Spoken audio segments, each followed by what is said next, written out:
Donnie and Dolly. The team is supported by ableauctions.ca. Closing your business? We can help. And King of Floors, your vinyl, laminate, and engineered flooring superstore.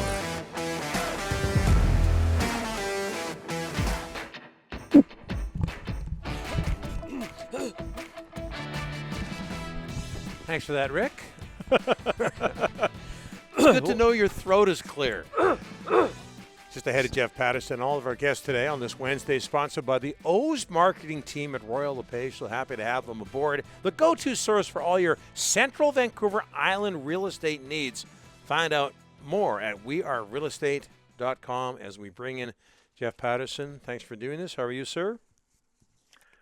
Donnie, Dolly, I'm doing well, but I have to admit, the suspense is killing me. I cannot wait until 5 o'clock tonight until the Kraken reveal all of their picks. Who's Seattle taking, Jeff?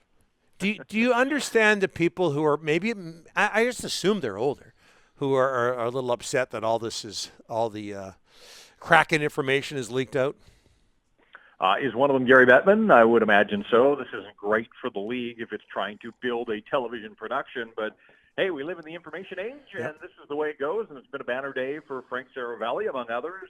And, Dolly, I know you had the Kole Lind scoop early on, and look, you guys had Frank on your program last week. He's moved on to a new digital venture, and he's not beholden to the league or to any of the rules of partnership, and he's trying to make a name for himself. Not that he needs to do a whole lot on that front, but, he wants people to know where he is now at Daily Faceoff, and he's had a terrific day drumming up a bunch of business, coming up with all of the names that will be Seattle Kraken when the list is officially revealed later tonight. Jeff, your reaction to the Canucks losing Kole Lind to the Kraken?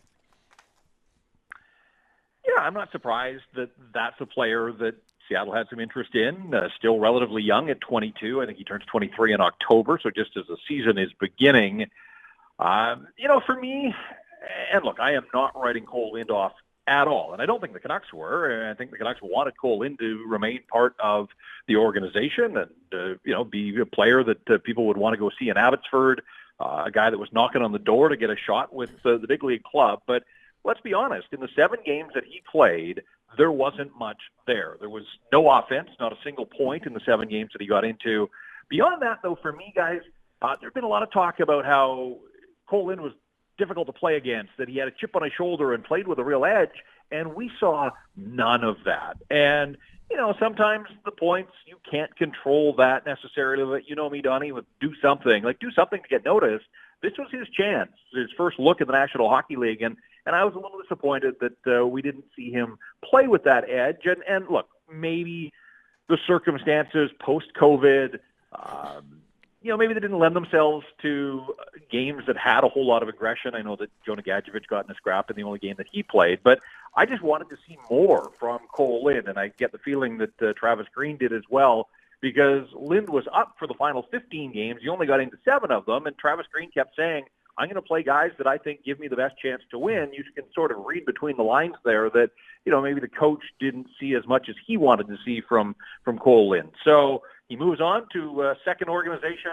I'm going to need to see the Kraken's training camp depth chart before I get a real sense of, where he slots in and the kind of opportunity that he's going to get with an expansion franchise. But, he has to look at it as an opportunity here. And it's not so much that the Canucks didn't want him. It's that this was a procedure that presented itself, expansion in the National Hockey League, and he has to look at it as an opportunity to get in on the ground floor and prove to everybody that he can be an everyday National Hockey Leaguer. Jeff, I still believe the Canucks are going to shop Holtby here in the next 2, 3, 4, 5, 6 days or whatever. I still believe that's on the table. If they do move Holtby and you give Demko 40, 50, 55 starts, you still got to go out and get a really good backup. You don't know if Demko's going to get hurt and be out for 4 to 6 weeks. So I do understand they're still trying to move Holtby, but, man, you better get a good backup. Yeah, without a doubt, Rick. I mean, look, simple math. If it takes 45 wins to get into the playoffs, 45 wins is 90 points. You throw in a couple of, SOLs or OTLs, that probably gets you pretty close to the playoffs. So 45 wins. If you're banking on Thatcher Demko delivering somewhere in the neighborhood of 35, you still need a backup that can get you 10 wins. And so it's not just 10 games where you give Demko rest, we're back to an 82-game season. They're going to need a backup goaltender and probably an experienced one that can come in here and deliver victories for the Vancouver Canucks. And so, can they get a guy cheaper than Braden Holtby? Yeah, but I don't think you're getting a guy on a league minimum. And so all of a sudden, you do wonder about the cash savings, and we talk about freeing up money, but how much money is going to have to be sunk back into finding a backup goaltender that fits the bill and can play in the National Hockey League. So tons of moving parts here. I'm really curious to see, what the offshoot is. Like, we talked today about Seattle and all these names that are out there, and this gives them operating capital, right? Like, these are players. Many of them will play for the Kraken, but the guys that they take today, like, this isn't their opening night lineup, and Ron Francis is going to be able to wheel and deal, and I do imagine that there are teams that have interest in some of the players the Kraken will pick. So, does that include goaltending? Like, how's that going to play out ultimately? I can't wait to see the fallout from all of this. That's why this is so much fun, to finally see the Kraken come to fruition and get a roster to work with. And then you're right. Like, you look at the next week for the Vancouver Canucks. Expansion draft, they knew they were going to lose somebody. They can check that off. Then you move on to the draft on the weekend. There's still buyouts that we're expecting to come down the pipe. And then trades and free agency. Like, over the next 7 days, the Canucks are essentially going to shape their roster for next season. So I think that's exciting for many people, but there's probably a few that, will have some sleepless nights as well, because now all of a sudden we're into that final week where, and I say final week, I mean free agency can go on for a few days and trades can happen before the season starts. But really these next 7 days, the meat on the bone. And we know that Jim Benning and the front office working against deadlines, that hasn't necessarily been their best and strongest suit. So really excited to see what's going to happen and what's in store for the Vancouver Canucks here over the next week or so. Well, we got to ask you the poll question. Is Seattle going to be better in Vancouver next year, Jeff?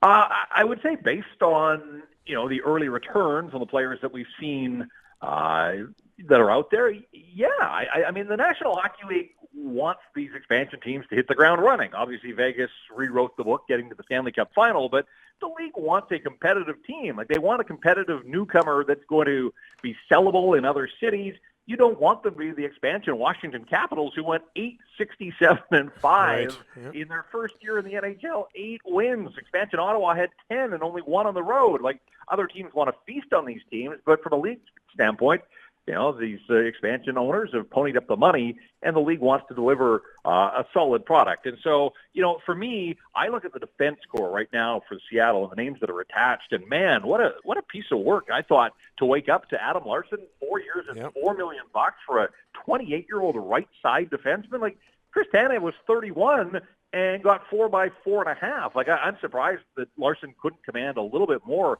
on the open market. I know that he doesn't deliver a lot in the way of offense, but if you use Tanev as the model, Larson's 3 years younger, and again, that premium on right side guys, I just thought as an unrestricted free agent, he'd be able to shop himself a little bit harder than that. So I really like what Seattle's got defensively so far. I do question up front. Like, you guys have thrown the names around there, McCann and Appleton, Tanev, Donskoy, all totally legitimate NHLers, but it's kind of like Vegas. Like, there's no superstar scorers there. So will guys thrive with an added opportunity if they are asked to do a little bit more? Can they take that on? That's a little bit of my concern. But again, I come back to the fact that Ron Francis now has players to work with, and the names that we're talking about today, not necessarily the ones that are going to be in the opening night lineup when they start to play in October. So we'll see how Ron Francis crafts and molds this hockey club. But, I like a lot of what they got on defense. I think right now there are a few question marks, certainly about up front, and even the choices that they have made in goal. This is the first time we've had you on since last Friday. Just your thoughts, Jeff, on the Canucks acquisition of Jason Dickinson. I liked it. I like the player. I like the role that he fills for the Vancouver Canucks. I like the idea of addressing that third-line center spot. That was pretty high on my list of things that I thought the Canucks had to address here in the offseason, and to do it at below market value, giving up a third rounder because they had a team that was in the expansion squeeze. I think that was a pretty nice piece of work for a 26-year-old a guy that sort of fits right into that age window with a lot of the other players that the Canucks have and are trying to build around. And I certainly hope that he can be utilized as this defensive ace that can then free up a guy like Bo Horvat to think a little bit more offensively. So I know that it's sort of in vogue to bash the Canucks at every turn because of where they are in the standings, but credit where it's due. I think this was a nice move for them, and I think Jason Dickinson's a nice addition and certainly slots into a position of need for the Vancouver Canucks so they can cross that off their to-do list here in what is sure to be still a busy offseason for Jim Benning and his front office crew. We'll talk to you Friday. Jeff, thanks so much for this. All right, guys. Thank you.